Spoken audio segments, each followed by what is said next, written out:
Welcome to the Real Life Buyer podcast. In this podcast, you will hear interviews with business owners, entrepreneurs, thought leaders, authors, and technical specialists in their field. These professionals will hasten your development, accelerate your career, and broaden your business know-how. Now, introducing your host, Dave Barr, interviewing with a purchasing twist.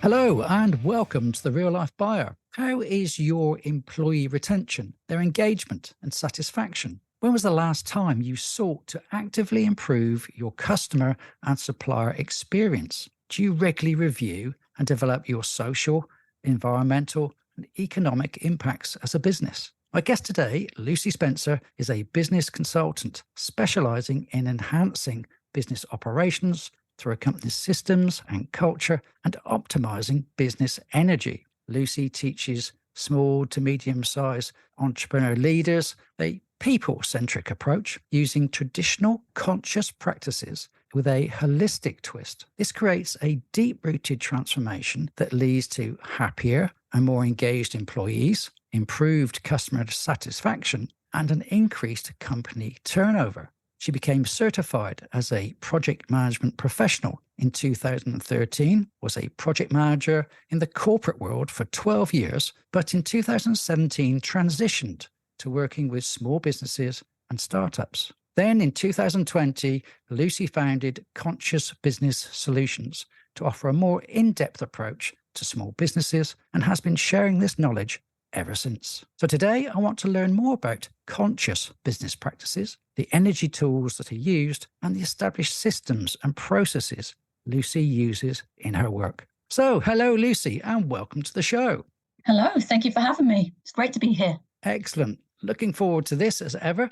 We've had a great conversation before we came on and start recording. So I'm sure there's going to be huge nuggets and inspiration for everybody today. So when we met before, you talked me through the circumstances and realization that you had significant skills recognized by your colleagues that could be utilized to help businesses become more positive, impactful, and appealing to both internal and external stakeholders alike. So can you share with us today your experience and where all this came from? Absolutely. So as you said at the start, I was a project manager for many years, and I've wanted at some point to just learn something different, learn something new, not just all the project management tools that I was able to learn as part of my job. So I started looking into personal development, and it started off with nutrition and things like that. I was a keen runner, so I was looking at things that would help me have that little advantage, be a little bit faster. Moved on to studying things like NLP. So my first foray into a more psychological point of view, especially how this could operate in a business. And then I found a teacher who was a little bit more spiritual, should we say, but she was teaching energy tools. So I became her student. And in 2017, I jumped out of the corporate world to go and work for her. And she was just starting up a company, which was an online school for adults where they would learn tools, many of them based on energy tools, to help them overcome any blocks that they had in their life. So really help people move forward and live their best life possible. So it was an amazing company to work in. Not only did I have completely different experience going from a corporate world to a small startup, having to get involved in every side of the business, I also really integrated the different tools that we were teaching into the way we were practicing things within the business itself. So that was my first introduction really to operating in a more conscious manner, just having that awareness of how your words and your actions will impact others. And I jumped out of that after a few years, and I had some friends of mine who knew my background, knew that this is where I've been working, and I had this different knowledge to a lot of people, some different skills there, asked me to help. The first person that came along was going to start up a new business, didn't really know much about structure of a business, knew their thing, like a lot of people, but didn't really know the ins and outs of what to put in place in a business, and asked me to help and put in a more of a conscious twist in there as well then. So I did that, and somebody else a couple of months later said, can you help me too? I get how business operates. They were a little bit more experienced, but they wanted to add in that conscious element into their business, just to ensure that they had that that ethical, sustainable heartbeat in their business. And that's how, CBS got up and running. Okay, it's quite interesting. It's an interesting transition, just the fact that you went from corporate into a startup. So no doubt the lady that you engage with was quite inspirational as a leader for you to take that move in itself, I guess. But equally, one must think of a lot of the things you've mentioned, because they're not taught in an academic way. People think, they refer to the woo-woo type stuff. But obviously you overcame that. You saw the benefits of the practices that we were getting involved in. I want to understand a little bit more, though, what is meant by a conscious business consultant. Is it just somebody who thinks about what they're going to do before they do it? That seems way too simplistic. So if we're trying to explain that to the audience, what does those things really entail? What is in conscious business consulting? Absolutely. There is actually a stream of thought, a way of operating, and a leadership model, actually, all about consciousness. So within this, first and foremost, the one thing that you focus on in a business is the business's purpose, to make sure you've really got that direction. And if you have a strong purpose, it really inspires everybody associated with your business. But then there's, coming after this, you're very much looking into what you can put in place it is, as you said, having that awareness of what you're putting in place, being aware of how each and every action will impact other people and the planet. So when I'm putting in place a conscious way of working, I'm looking across the whole of the business. I'm looking at both systems and the culture. I believe the two go hand in hand when you really want to implement effective change. So I'm looking at every part of the business, from governance practices and current strategies, processes, across to things on the more cultural side of things, such as the ways of working, office environment, and employee benefits and development practices. So a couple of HR style things in there. But it's really about, at an operational level, within each and everything, ensuring that the company's purpose, the company's values is aligned throughout everything. Everyone can see how that their behaviours and actions, for instance, will implement better the purpose, move that company forwards towards meeting their purpose. So it's a really powerful thing to do. Yeah, and it's quite interesting you're talking about systems, methods and processes, which one wouldn't normally associate with the other side of the consciousness. And it's great that you're trying to meld those together. I'm quite interested to see how you go about defining and identifying what those things should be. I try to uncover what sort of opportunities for improvement you often see by going through this process in a business. Can you walk us through an example process and the outputs you typically would produce for a client and for them to consider? Absolutely. It's almost a classic consultancy to some degree. I would start off working out where the company is, so the as is. So what do they already have in place?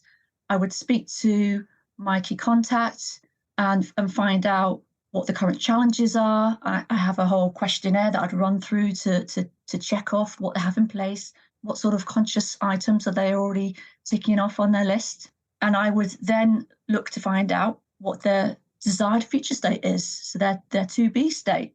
And whilst doing this, I would also talk to as many people in that company as possible. I would like to actually talk to everybody. I want the company from the start of working with me to understand how key it is to involve everybody in the company, to give them all a say in how that business operates, how, to use the same word again, powerful it is to really involve them and allow them to feel like they're contributing to what's being put in place. And then the results, the final output will be a strategy report, which will outline how that particular company is going to put in place conscious practices throughout their business. So a company is very bespoke. A company can choose if there's a certain area they want to really deep dive on, but there might be lots of things that I pick up as I talk to people, look through current documentation, check out their website, and really figure out where they are now. So there'll be things that I'll pick up on as well that I'll say, well, you could also polish this area here.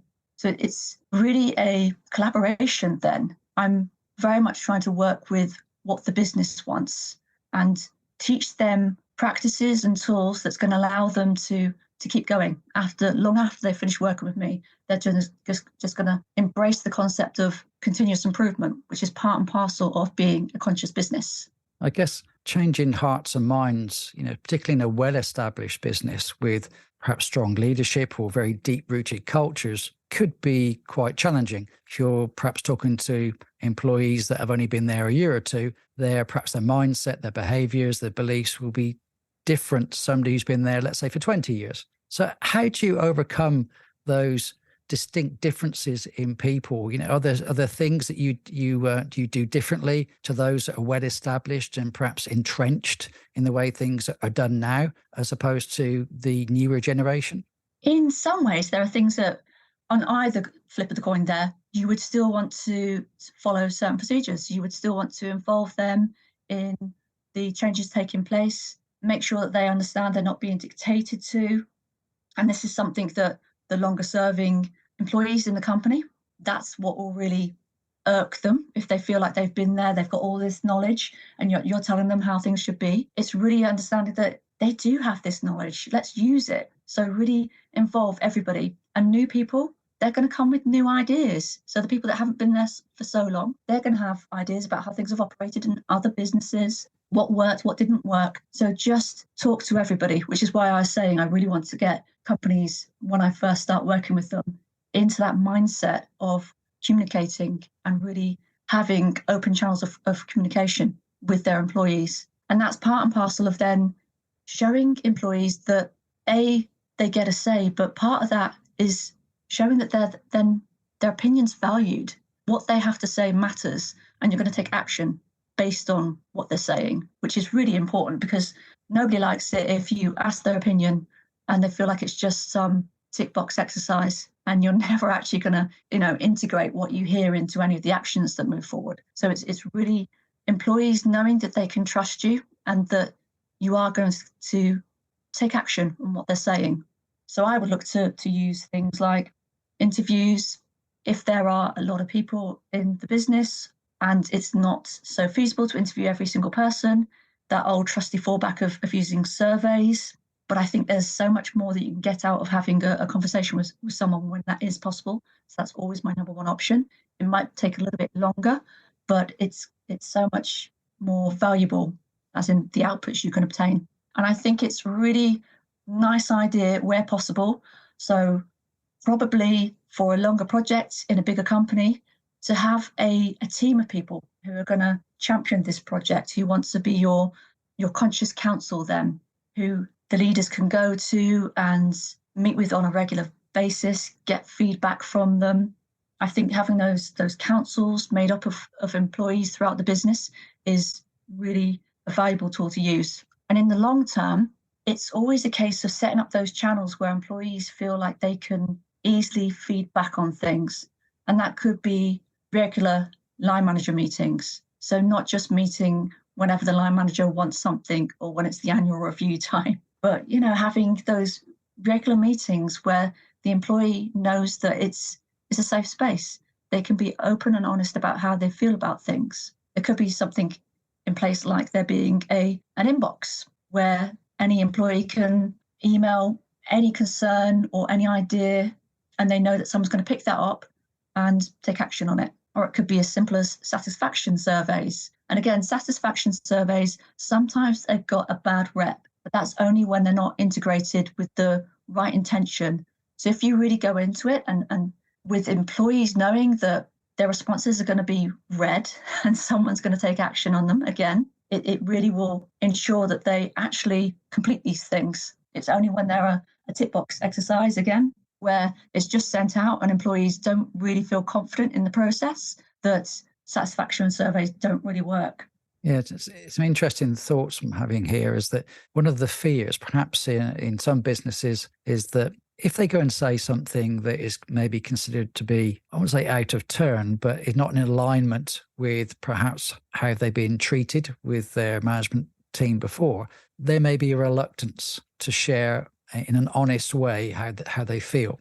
Now, with an independent person like yourself coming in, I'm sure they would be far more open. The challenge with surveys is to try and keep them, I guess, anonymous, so you can get the true feedback of what people's beliefs are, rather than perhaps reiterating what they've been told to say, almost, or been indoctrinated to say. How do you work with companies where you feel there's that kind of fear factor when you're trying to get out the real things that are going on?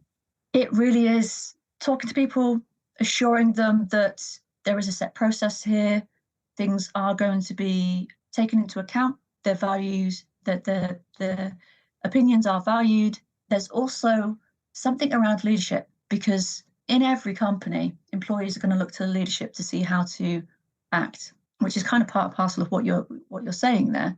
If they've had a bad experience, they're going to be reluctant. Employees will be reluctant to share. So it's really a case of training your leaders then, making sure they know how they should be behaving, ensuring they are consciously thinking about their behaviors and ensuring they're embodying the values of the company then. Yeah. And it's then that employees are going to respect them, look up to them, and know that they are in a company that's moving forward in the right direction, and they are working on introducing a safe environment where it is okay for them to share their opinions. Yeah. Now, you mentioned metrics, in the way that to see something is happening and it's moving in the right direction, then usually we must measure it in some way. What are the sort of typical metrics that you put into a business to gauge progress?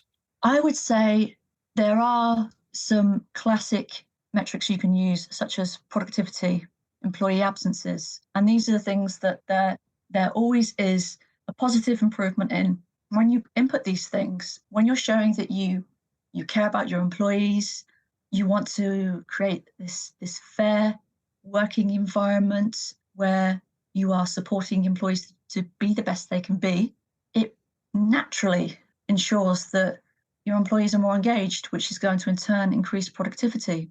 And I would say, depending on how many activities you put in place, the more you put in place, the longer you work on this, the bigger improvement you'll see. But it's not unusual, especially in the cases I've seen, to see productivity increase by 10%. That's quite a low figure almost. The more you put it in place, the higher that's going to be. And employee absences, that's a big issue for a lot of people. We get stressed out in the work environment, and it leads to us perhaps not looking after ourselves properly and having more sick days.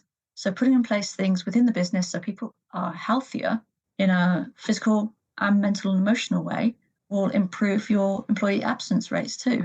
One of the other things I thought be quite critical is regular feedback. Now, I guess you put in place a feedback loop of some sort. So it's regular for people to hear what is going on, what the developments are, what the improvements are, so they can see the actions they take are gaining real results. What's the kind of examples of positive feedback loops that you've implemented? I would say it's part and parcel of improving governance practices to ensure that things are communicated more. There is more transparency. So it could be implementing a regular town hall in the company. So things are shared that way with employees. This is what we're going to work on. If you've got any ideas, email such and such inbox. So things like that. But it's having any way that's going to work for your business that's going to encourage open communication. Sometimes it can be a case of just having those regular kind of unofficial meetings then, those coffee meetings where you don't necessarily talk to somebody about work, you're just catching up on other things and just improving your relationship, which then improves trust, which means people are going to be more likely to feed back on things and will improve things like productivity again. Every company is different, and according to the size of the company, it could impact what they put in place, but it's just doing what works for that company. Now, when I gave the introduction, I mentioned the term energy tools. Now, can you explain what is an energy tool? What are the typical examples that you use yourself? Absolutely. So really it is back to the psychology side of things and looking at the conscious versus the subconscious. So a lot of the time we just operate in a certain way with what's been programmed, but this is looking at a different way of operating, using tools that will allow you to actually communicate on a subconscious level. And we innately know what a lot of these things mean. We might never have been taught at school or at any point in our career what a certain color, for instance, means, but we actually have a natural reaction to it. It allows us to have certain emotion and therefore behave in a certain way based on it. So mention one, color. It's my favorite because it's the easiest to integrate into a business because people are more aware of it. And then you've got things like numbers, symbols, and sounds. But yes, you've got things like color therapy in place already. There's been a lot of studies around color. So it's not too difficult for me to talk about, for instance, ensuring there is color in the workplace. And if a business is organized in a certain way, that the layout of the actual office space is done. So perhaps there's a chill out area in one place, thinking of having lots of blues or cool colors in that area. And if there's an area for collaboration, having the more fiery and energized colors. So orange is really good for creativity. And that's becoming more popular as people are updating their office spaces. They're taking out the desks and they're rearranging the layouts. So things like that are going to matter more going forwards. But it's amazing the difference it can make. And it could even be as simple as, now this is starting to go a little bit more unusual, but teaching people about using colors and then using that within the cut of the clothing that they're wearing. So really allowing color to influence their choice of clothing for a certain day. Say someone has to do a big meeting and they want to ensure that they can really express what they need to express during that meeting. Color blue is awesome for communication. So you really can put these things into place in so many different ways, very much dependent on how open the company is, really. As I said, it might be reasonably easy for them to, and when I say easy, it might be easy in terms of understandability. They're open to it, putting it in place in terms of the office space. But then when I'm talking about, teach your guys, what colors they should be wearing, it's a step further. So it really is dependent on how open a company is. And you can just keep finding new ways of implementing these things, which is amazing in a conscious business, because part of being a conscious business is continuous improvement, as I said earlier. So there are a multitude of ways you can continually improve using energy tools, which is amazing. And it just has that deeper rooted change in a company. That transformation is just a little bit deeper than when you just use traditional conscious practices. So I love integrating the two. That sounds great, because all too often people just talk about things. They put up graphs and metrics and so on and so forth. But to actually change the environment where people work, we think of, let's say, for example, the Silicon Valleys, where you have these pods where people work in these really cool, relaxing environments. You say they bring out the colors. It's totally different furnishings for different environments. They sometimes allow background music that is conducive, perhaps, to either thinking or operating in certain ways. So, I think a lot of those big companies have identified there are the need for having differences for different activities in different areas. And, I think you're absolutely right. Having that change from perhaps being in an, just think of the old coffee shop. You can go into a cafe that has plastic tables and chairs, which is functional, which quite often you associate with kind of manufacturing environments, or you can go into that lovely coffee shop that's filled with books, soft furnishings, nice environment, good colors. You become relaxed and you enjoy that space far more. So I kind of get, by changing the environment, you can change people's behaviors, beliefs, their actions, perhaps their mindset, their responsiveness, and so forth. So I'm really in alignment with you here. I think it's a superb way of, should we say, gently helping people move forward. I'm really keen to understand what kind of changes, as a result of the practices you've put in, have you seen? What can you share with the audience today of real successes? One of the most interesting things that I think I find, because it's not necessarily what I'm looking for, is the number of people that turn around and just say they've got more confidence, which, if you think about it, the things being put in place, it's a natural thing to occur.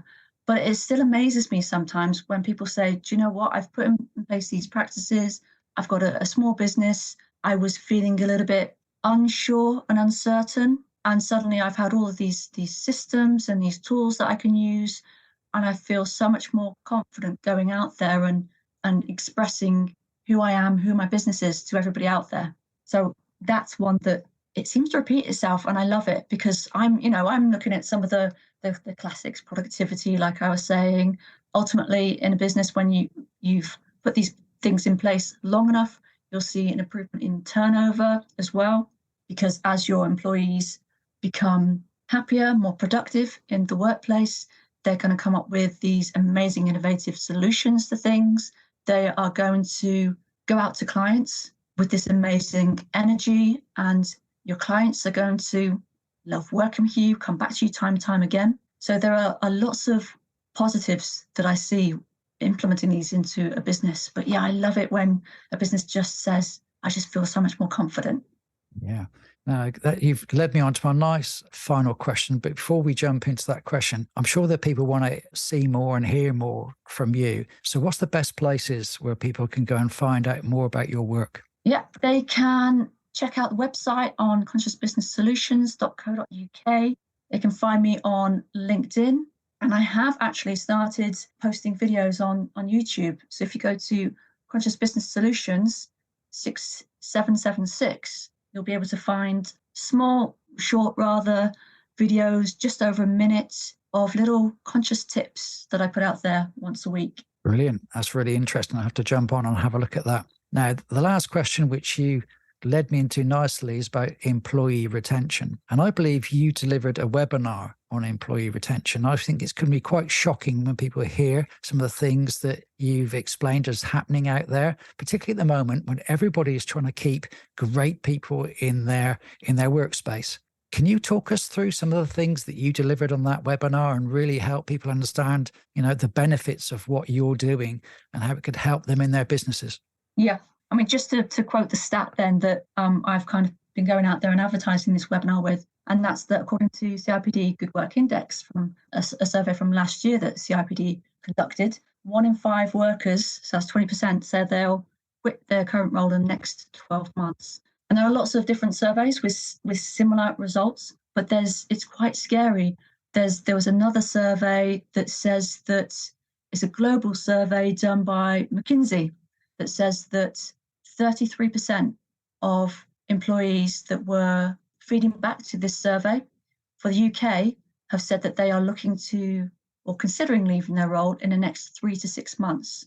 So that pushes it up to 33%. So it's scary data out there. And that's all because coming out of COVID, people have seen that there is a different way to operate. Lockdown happened and employers had to shift things. They had to come up with solutions to ensure employees could work from home. They could feel reasonably safe and happy given what was going on in the world around them, such chaos. And then lockdown lifts, and after a little while, employers are, guys, come back into the office. Employees are like, what? Like you actually did things, you actually showed you cared about us. And now you're saying back to usual. But there is no, business as usual in that respect. So it's very much about understanding employees want something different now. They want to have that flexibility in the work. They want to make a difference. That's a key thing. That's a big reason why people are leaving their jobs. They don't feel as if they're having an impact on what they're doing, or that they're not able to really grow in the role. So one of the best things you can do is talk to your employees, find out what they want. And I've got a couple of different examples in that webinar of things that can be put in place. And there are so many things you can put in place in your business to improve employee retention.